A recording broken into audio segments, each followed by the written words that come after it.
You know that feeling, right? Where your emotions are just sort of buzzing under the surface. Maybe hidden behind a smile, maybe just sitting there in silence, but completely missed by everyone else. Well, today, we're taking a deep dive into something pretty revolutionary, designed to actually see those hidden emotional landscapes. We're talking about emotion AI. You might also hear it called Affective AI. And listen, this isn't about tech replacing human connection. Not at all. It's actually about enhancing how we understand ourselves and each other. We're looking at platforms like Imentiv AI, which are, well, quietly making big waves in mental health and well-being. They're uncovering what usually stays unsaid. So, our mission today. To unpack how this stuff works, what it really means for you, for professionals, and honestly, why it's so relevant right now. Get ready for some surprising facts, maybe a few aha moments that could shift how you think about your own inner world. Okay, so AI in therapy or mental health, it's not science fiction anymore, is it? People are talking about it. But effective AI feels like another level. We want to get beyond the basics today, so let's start right there. At its core, what is emotion AI? What makes platforms like the Imentiv AI so groundbreaking for understanding us? It's a great question. And what's really fascinating, I think, is that these emotion AI tools aren't just, guessing. They're designed to detect, decode, and analyze our emotions across lots of different channels, all at the same time. Think about it, not just words, but tiny facial expressions, the sound of your voice, even silence. I don't think Absolutely, silence can say a lot. But the key thing is, these systems don't give you generic answers. They observe, they analyze, and they support humans, whether it's a therapist or you yourself, by providing this stream of real-time psychological data we've never really had access to quite like this before. And Imentiv AI is a really good example here. It brings together facial expression analysis, sophisticated voice emotion recognition, and deep analysis of text. So it's not just catching one big emotion. It's building this comprehensive psychological picture, like finding clues to stress or loneliness, maybe anger, sadness, things easily missed otherwise. It's like this objective, always-on observer, catching details even a really attentive person might miss over time or maybe misinterpret. Objective, continuous observation that really stands out. And what hits me immediately, and I bet you listening will feel this too, is the power of self-awareness and early detection, knowing sooner rather than later. That can be the difference between just coping and, well, heading towards a crisis, right? But how? I mean, that's the big question. How does a platform like Imentiv AI actually read emotions from all these different things, face, voice, text? Sounds incredibly complex. It is complex, definitely, but the design is quite elegant, actually. The magic is in how it analyzes very specific, often tiny signals across these different modes. Let's sort of peel back the layers on Imentiv AI. First up, video. It uses advanced AI for facial emotion recognition. Okay, that's maybe expected. But it goes deeper. It uses something called FACS, Facial Action Coding System. FACS. Right. So FACS is basically this huge detailed map of facial muscle movements. Psychologists developed it. It breaks down every little twitch, raising an inner eyebrow, tightening your eyes, a lip corner pull into action units. So the AI isn't just seeing happy. It's seeing the specific combination of muscle movements that signal happiness or sadness or surprise. And this video analysis also feeds into personality insights. And importantly, the platform layers in psychologist-reviewed interpretations, so it bridges the raw data with actual therapeutic meaning. Got it. So it's data plus human expertise. Exactly. Now, moving to audio, the voice and speech emotion recognition. This is phenomenal stuff. The AI isn't just hearing words. It's capturing your tone, your pitch, the speed you talk, the energy in your voice. This lets it pick up on things like stress, anxiety, maybe joy, frustration, even if the words you're saying are totally neutral. Saying I'm fine, but not sounding fine at all. Precisely. You might say I'm fine, but your voice could have a slight tremor, or be faster than usual, or lower energy. The AI touches that, the how you say it, even as I mentioned, silence. How long the pauses are, where they happen, that tells a story too. Hesitation, thinking, maybe pulling back emotionally. And then text. Emotion analysis from text goes deep. It finds emotional undercurrents you might miss just reading casually. Here's something interesting. Imagine someone journaling daily.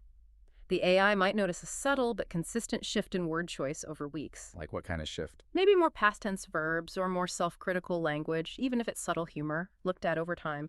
That pattern could signal the start of a depressive episode way before the person consciously realizes it. That's powerful. Seeing patterns we miss ourselves. That's the advantage of objective long-term data from language. And finally, even static images play a role.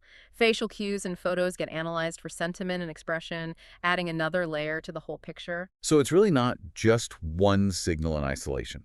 It's weaving together this rich, multimodal map of emotion, like an emotional fingerprint that keeps updating itself. It sounds like this emotion AI becomes a sort of silent, really perceptive companion for navigating our mental health, like an extra pair of very sharp eyes and ears just there.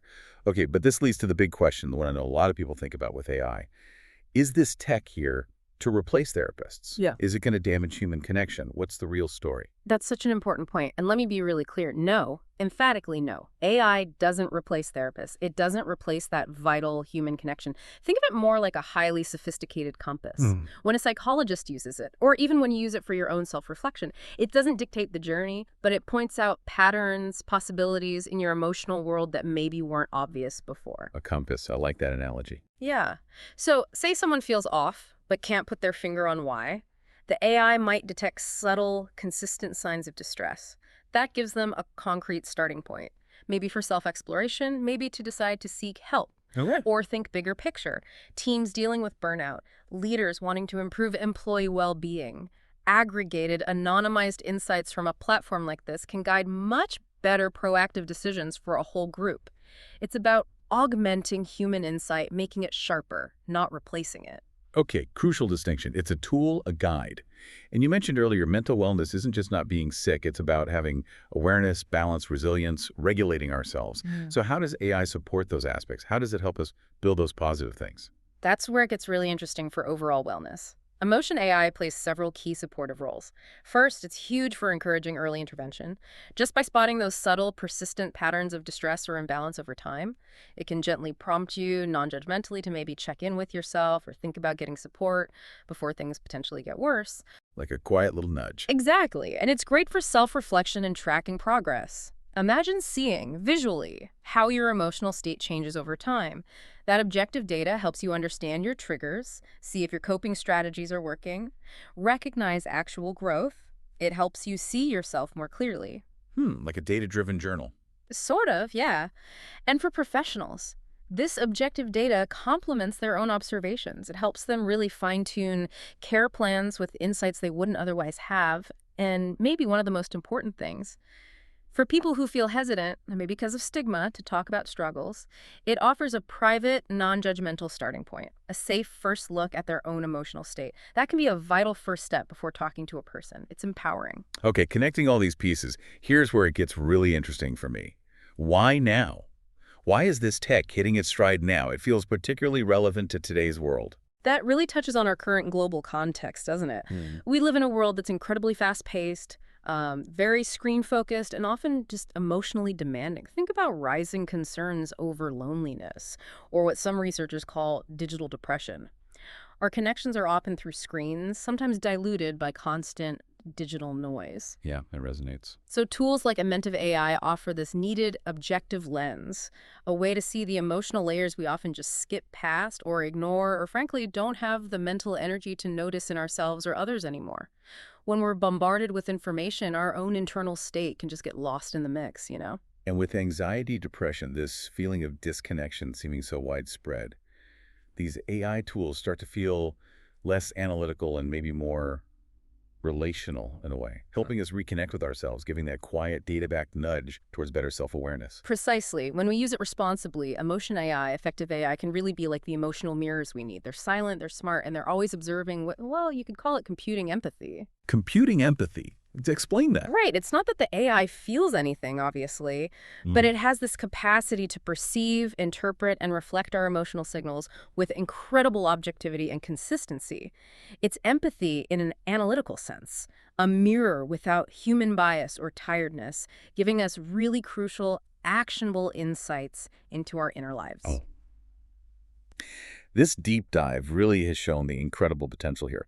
Emotion AI giving us whole new levels of insight from our own self-awareness, right up to supporting professional care and even how organizations function. It really is about empowering us with information about our own complex feelings. And that leads to a final thought, something maybe to leave you chewing on, building on that idea of seeing yourself more clearly. What if you really did have a constant, nuanced reflection of your emotional state? Something observing without judging, showing you patterns you'd never spot, giving you objective data about your hidden emotional currents.